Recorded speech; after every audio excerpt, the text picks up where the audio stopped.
to describing our hackathon. And next, I would like to give the floor to Dr. Aida Felipe from Sant Joan de Déu Children's Hospital in Barcelona. And she's a co-lead of use case 2 in PHEMS project, which is the pediatric ICU sepsis prediction. And she will then describe what is the challenge that we were trying to solve and are trying to solve with PHEMS and the use case 2. So Aida, the floor is yours. Thank you, Pekka. How are you? I will try. I will try to take the control. Yes. Could you see the slides moving? Yeah. Okay. Yes. So, we do. Okay, thank you. So first of all, good afternoon, everybody. As you said, Pekka, my name is Aida Felipe. I am a pediatric intensivist working in the PICU of this hospital, in the Sant Joan de Déu Children's Hospital in Barcelona. And jointly with Dr. Yolanda Jordan, we are the clinical leader of the use case 2 about predicting sepsis in a PICU. I am glad to present these few slides about the importance of sepsis.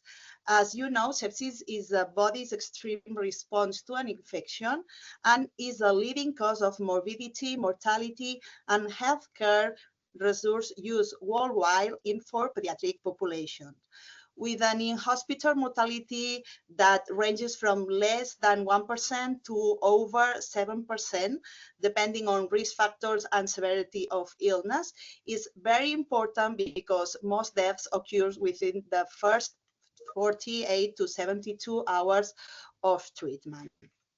That's why early identification of childhood sepsis that drives timely and appropriate patient management becomes crucial to improve clinical outcomes, optimize healthcare resources, and minimize the social impact of sequelae on survivors and their families.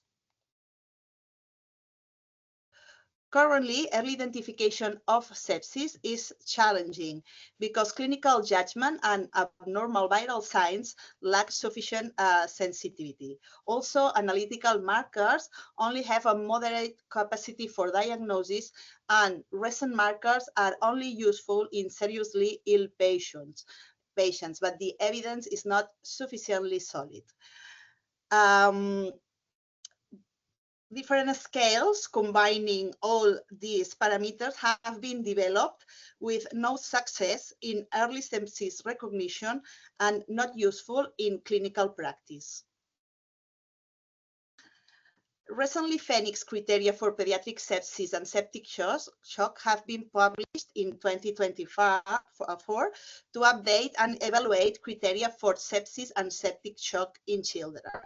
Until the moment, the current pediatric specific criteria for sepsis were the Goldstein criteria that they were published in 2005.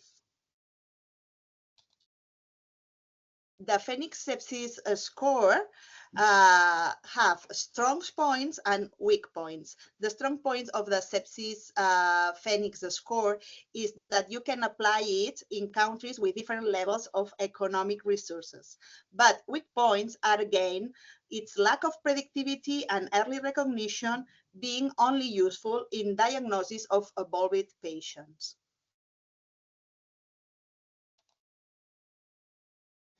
Sorry, no, okay. So the latest guidelines recommend that each hospital have a tool for early recognition of sepsis. Following a Catalan directive in 2016, in the Inter-Hospital Sepsis Code was created, using originally a clinical qualitative scale. In order to help automated data processing, an effort has been made to transform this dichotomic scale into a quantitative tool, resulting in the PCERS scale. Having made the quantitative scale, automated data processing can be shown dynamically in the displays in the ICU, as you can see in the image. This allows for alarms to be passed on to rapid response teams going along the line of an extended intensive care service, the thing that we call PICU without walls. These all can be improved by machine learning strategies, adding new variables. Under the scope of the PHEMS project, we will try to externally validate a sepsis early recognition tool in febrile patients, and also we will try to develop machine learning based algorithms to predict the onset of the sepsis and the poor evolution in patients with sepsis in the PICU. And why a hackathon? Prior to developing machine learning strategies with large series of data, a first step consists of developing an algorithm to predict sepsis in febrile PICU patients with real data from our hospital. Challenges found while we have been developing this tool include the difficulty of translating clinical data in machine algorithms. For example, antibiotic prescription does not always mean strongly sepsis suspected, and as you have seen before, its definition changes with the different criteria. So maybe other factors need to be included to try and increase the tool's ability to anticipate the sepsis onset. That is the most important thing to prevent this illness. And Pekka, for me, it's all. Thank you, Aida. Excellent introduction into the cause why we are working with this challenge. And next, I would ask Bruno to take control and turn to the next slide. Could you share the slide, Pekka, because it just disappeared? Okay, it just disappeared, so I will just... Yeah, maybe it's better. I'll just ask you to pass to the next one. I think just give it some... Okay, so it will be coming in a second. And I will need to still go to the proper slide. Just a second.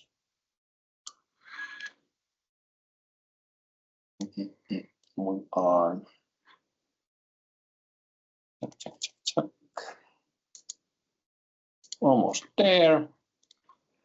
Now we should be in your introductory slide. So yes. Welcome, Bruno. So Bruno is our work package lead in PHEMS project, leading work package 3, and is a postdoc researcher at Erasmus Medical Center and has been instrumental in building and running this hackathon. So Bruno, the floor is yours. Yeah, thank you, Pekka. You can go already to the next slides. Yeah, so as you already saw, the clinical use case that we've been working with for this hackathon is quite a challenging one, because the idea is really to try to build or to work on an algorithm that can predict sepsis and predict sepsis early in the ICU, so you can also have time to react and to do something about these patients. And for this reason, one of the things that we did within this project was to start this hackathon to also learn from participants. Well, we thank you the 4 finalists that are here, because your efforts were really good, and also we learned already a lot from you, but we also hope to learn a bit more from your presentation in a bit, and also hopefully in the future. But yeah, the main idea was really to build an algorithm that can classify patients in the ICU with sepsis at a certain time point. And if you can go to the next slide, please, Pekka. Yeah, and as Aida already mentioned, working with real world data is quite challenging, because you will have things like missing data, you will have measurements that sometimes might not make sense, you will have to deal with very imbalanced data sets. And in this case, the data set that we had was quite imbalanced, meaning that there were way more patients and time points without sepsis than patients and time points with sepsis. And one thing that was also already challenging to do was to have a proper training and testing split, because with such an imbalanced data set, you cannot, for example, split at 50-50 or even 90-10. You cannot split at 90-10, because for the testing set, you will basically have no patients to predict. So what we decided to do, well, to do sort of a 70-30 split, and yeah, for the public leaderboard, we reserved about 15% of the data, and for the private leaderboard, about yeah, another 15% of the data set. The data that we provided we had different tables with device measurements, drug exposure, lab measurements, and other things like demographics and procedures. And as you already know, this data came from the Hospital Sant Joan, so we're also very helpful that we could use this data set, because it's quite difficult to actually build such a hackathon and to try to really work with real world data that you will see in reality, because when we have synthetic data sets or data that's imputed with other types of algorithms, you can probably build better models, but it's not really what you will face in reality. So we also thank you for the patience in dealing with the pre-processing part of this. If you can go to the next slide, Becca. And as I mentioned, since the data is very imbalanced, one of the metric that we decided to use was precision recall AUC. And well, precision and recall here is very important, because in the sepsis scenario, it's more important to not miss true positives than to actually be very accurate with which ones are false negatives, or yeah, because you can still have, for example, 100, if you have a pool of 100 patients and only 10 have sepsis, if you only predict, or if your model is only to accurately classify the ones without sepsis and completely miss everyone with sepsis, you also have an accuracy of 90%, but that's a bit useless in a way. So precision recall AUC here was a metric that we chose. It's quite a very strict penalizing metric, but in reality, that's you cannot miss the positive cases. Next slide, please.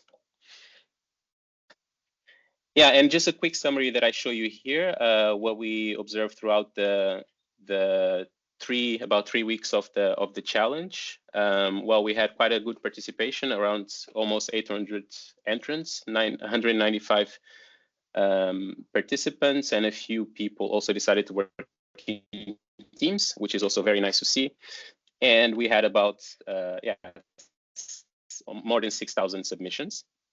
And I show already here some key insights from what we already learned. For example, how to, we also are very grateful that you shared your notebooks with all these tips about how to deal with imbalanced data sets. This is something we'll try to take on for future developments.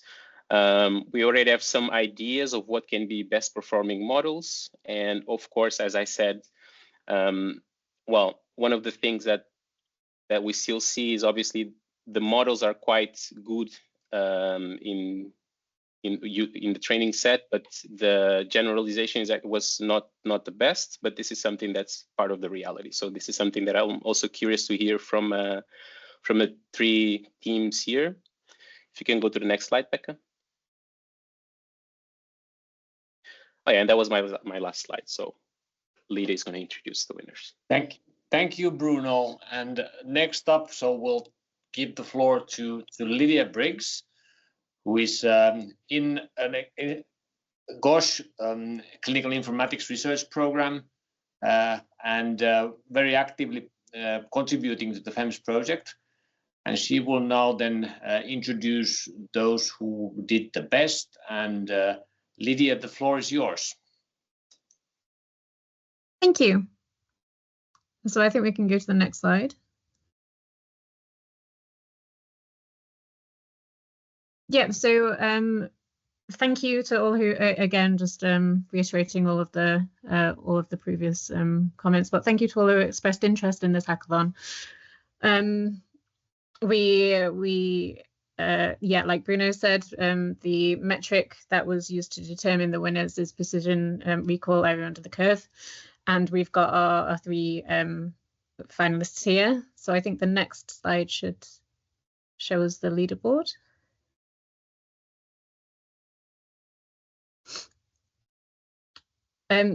Yeah, so based on the scores, do we actually have the presentations from the winners before? Yeah, they should be able to share their slides at some point. Jennifer. that's what I was just going to jump in. I don't know if they had slides or not, but just to give them a chance to say a little something about what their approach was, or what their thoughts were on the hackathon, or their approach to their models, or what they learned from the hackathon. Now is the chance. So if we can start with Firdaus Kurniawan, if I pronounce your name correctly. Yes, your pronunciation is correct. Yeah. Okay. First of all, thank you for Bruno for making this happen, and PHEMS in general. Okay, my basic approach is trial and error by checking others people work, by reading the code line by line, whether if there is something missing or something unnecessary to be removed, and I see the result is better by adding some features. For example, the work of Yun-based at that time is the best public score. I read it and I see Yun, Mr. Yun did not add date, did not add year, did not add month, and did not add date. So I added, and the weight training too is a little bit smaller, so I make it bigger. I set it to 10 and see it is the best result for public score and private score as well. Then yes, it is my approach. Then after that, yeah, I recheck if the input data is in this case is mainly from drugs exposure and date time. That's the best performance in terms of private score and public score.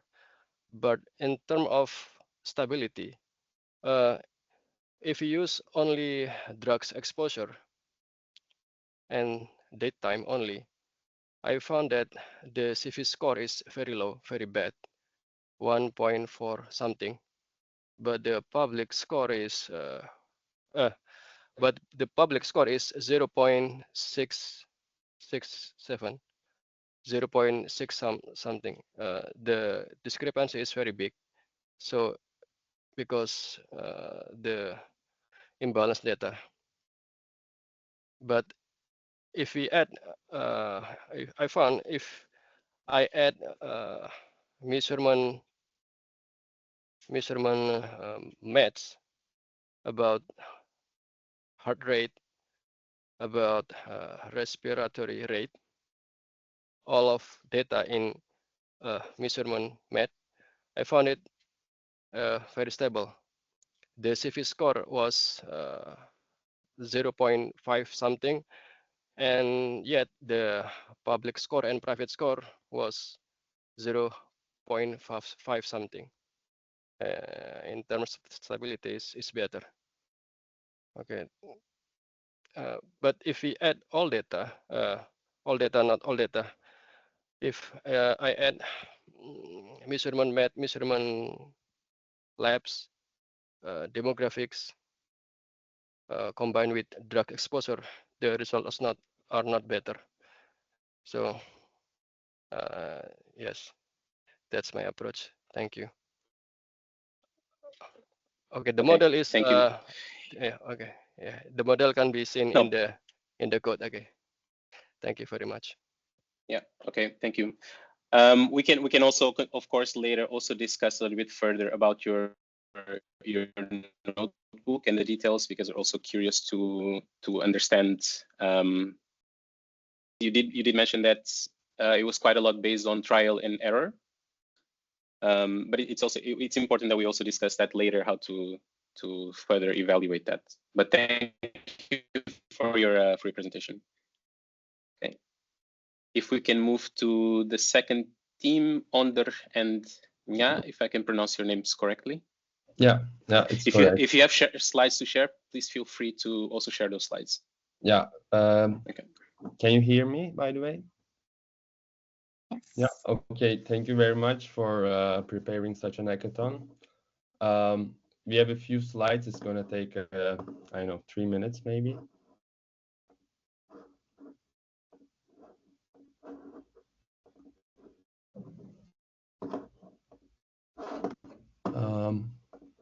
Can you see them now? Or yeah, perfect.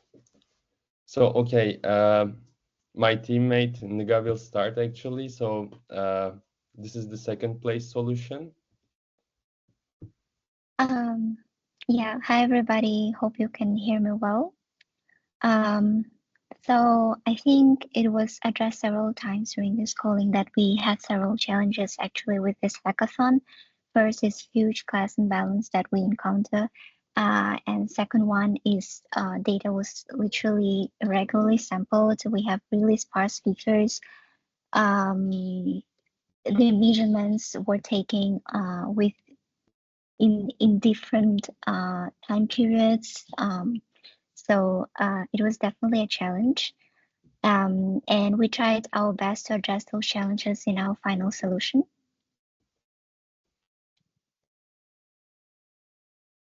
Yeah. Thank you. Our model is a boosting model, so a tree-based model with cross-validation group K folds with K equals to 5, group by person ID. Actually, that was our way to address the generalization problem between training set and validation. Also, I don't think we spent as much time on modeling as for data preprocessing and all the feature engineering parts. We did have idea for categorical features as drug concept ID and root concept ID. And it's worth to mention that to prevent data leakage, we did the vectorization on trained data and used that vectorized model to just do transformation on test data. We do the rolling window in the windows of 3 hours and 6 hours for all the numerical measurements that was available. In our opinion, forward filling was the best way to fill in missing data, of course, group by admission, group by person ID and visit ID, to prevent all the data leakage that could be introduced. So it was forward filling, and of course, to address the problem of class imbalance, our final solution used different weights for different labels. And I think also the difference between our solution and the previous solution was that we used all the data that was given to us. We basically merged all the data that you gave to us. Yeah. Yeah. And so that was the solution, and I'm going to mention what did not work for us. So we tried 2 deep learning approaches and 2 other gradient boosting decision tree methods. And we couldn't get a better score than the cat boost approach Niga just mentioned. And we also tried the dimensionality reduction by keeping only the most important features, because we visualized the future importance of the decision tree model, and then it made sense. So we thought keeping only the best ones would improve the score, but that was not the case. But again, as my teammate mentioned, yeah, we spent much more time on data pre-processing than modeling, and the cat boost was the model we started with. And given the time was limited, it could be the reason that yeah, we had a lot of time to optimize it, so it worked the best. Yes. And also, of course, the time was limited for the hackathon. If we had more time, we think there are some approaches that could work pretty well with that data.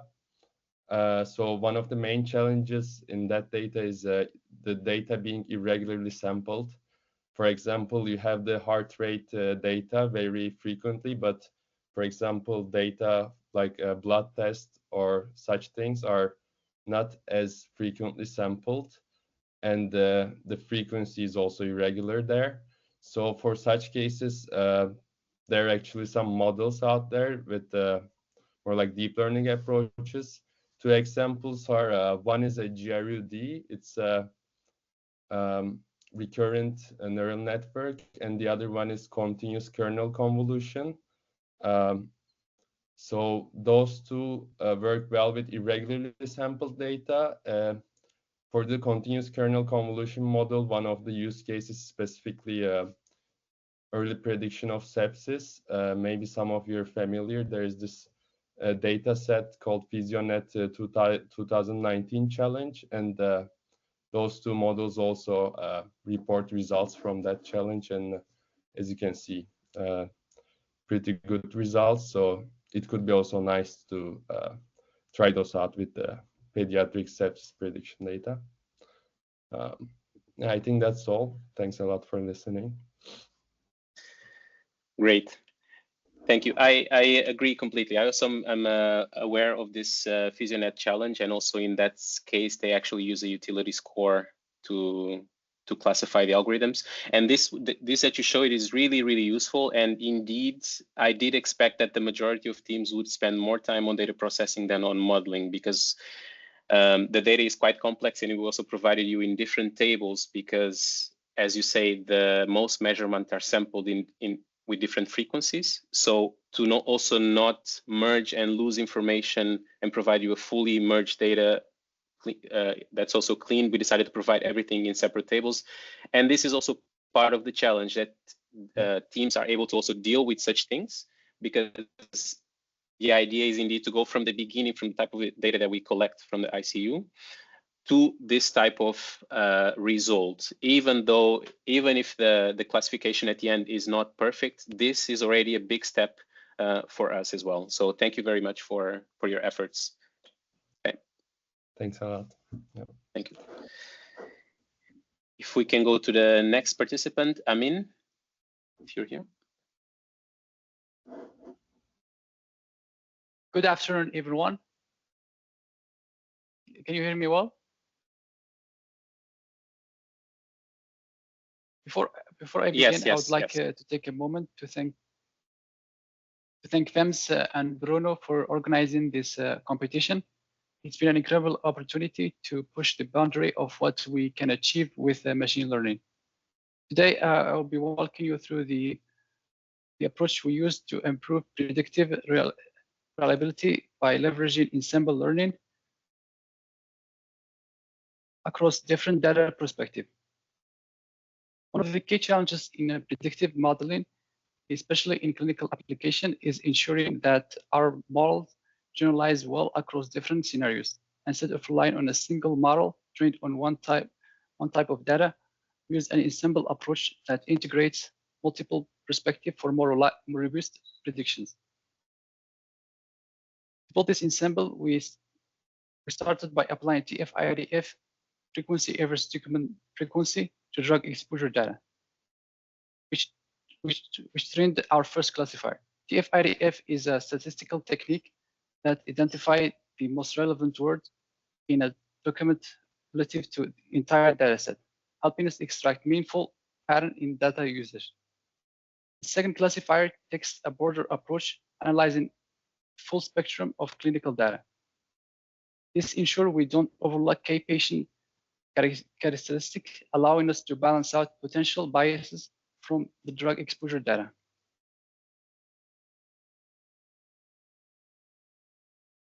Our classification algorithm consists of two main steps. First, to ensure our model performs optimally, we used 5 cross-validation for hyperparameter tuning. This approach systematically tests different configuration, reducing overfitting and improving generalization. Next, I use an ensemble of 2 light GBM, a highly efficient gradient boosting framework that is well known for its speed, accuracy, and ability to handle large datasets. Rather than using a single model, we trained our ensemble of 2 light GBM classifiers, each capturing different aspects of the data. Finally, we integrate the output of both classifiers using a weighted mean approach Final probability is equal to 2/3 of the first MAR probability plus 1/3 of the second MAR probability. We assigned a higher weight to MAR1 as drug exposure has a strong correlation with sepsis outcomes. However, MAR2 provides robustness and diversity, reducing the risk of over-reliance on a single data source. This balance ensures a more reliable and more generalized final prediction. By combining different perspectives and leveraging ensemble learning, we were able to enhance more precision recall IUC, reduce bias, and improve performance. That's a high-level overview of our methodology. Thank you for your time. Okay, thank you, Amin. I'm also curious to then discuss further your notebook and how we can we can learn more from you as well. Thank you very much. I can pass the word back to Lydia. Great, thank you. Yeah, so thank you so much for the solutions. Like we said on the next slide, this is the leaderboard that we had to identify the winners. So for the next slide, we have, everyone's aware of this, but just want to say thank you to all who expressed interest in this hackathon. It's really valuable for us. It's the PHEMS network. We're all really appreciative for the time and effort it took. So as determined by the primary metric that we used, as like we said, the precision recall area under the curve in third place. So if we click, we have Amin Montazir, so congratulations. We can all give a virtual clap. Congratulations. In second place is the team submission. Thank you so much for presenting and giving a brief overview as well. So that is under Akachik and Tinavu. Congratulations both. And in first place with a value of 0.626 is Firdis Kernavan. So thank you again to all involved. It's really invaluable for us as the PHEMS network, and it's going to really help us in the future of our project. And lastly, I would just like to say a few words to the team in second place, because this is really important to mention here, because what you presented is also very important for us, because it's indeed not only about this prediction score that we see at the end, but it's really also about the explanations that we can get from you. And that's also what we discussed a couple times through the discussion page on Kaggle, that we really expect also from the participants that they make this effort to try to make clear how the challenges that they face, what we can learn from you, and also what future steps we can take to improve such models with the data that we have available. So I would also really have to give an honorable mention and a clap to the team in second place. I think it's very important. Okay. Thank you. Thank you. Jennifer, I'll pass the word back to you. All right, I'll maybe stand in for Jennifer. Or Jennifer, did you have something you would like to share? I would like to thank on my behalf of all who participated. So congratulations to the teams, and also thank you for sharing your thoughts and the way of going to your solution. And also a great hats off to the team in PHEMS who made this possible. It was a real team effort. It shows the strength of this consortium, and it is known, at least for our team members, but maybe not to everybody who is listening, that we have committed to doing at least one more hackathon during our project. So in the coming 18 months, there will be a future activity. The topic and the implementation is not yet decided, but there will be more engagements with the hackers or with data interested people out there in the community. So look, keep your eye on our activities. We thank you for all the efforts. Hopefully this was fruitful. And also still would like to mention for Sant Joan de Déu making the data available. This is something that is really crucial for any type of progress in a collaborative way, that we somehow get data available. And Sant Joan de Déu team really did great job on that. So thank you for that. and all done according to the ethical and legal boundaries that there are. So this is also possible. It's a good example of this. As the final words, I would like to draw your attention to our continuing series of meetups. So this is a monthly webinar which always takes place on a Tuesday, typically the third Tuesday of each month. Sometimes it might be, for example, in March, we see already on the second Tuesday, that is March 11, always at 3 p.m. Central European time.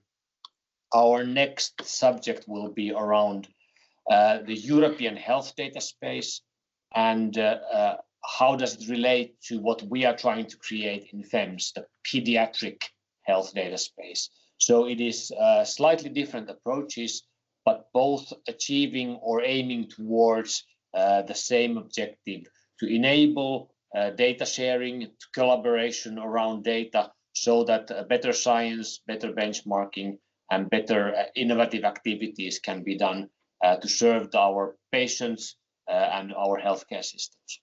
So warmly inviting you to the next meetup, and also do follow us on LinkedIn if you are there. And I'm wishing you an excellent rest of the week and closing the meeting for this afternoon. Goodbye.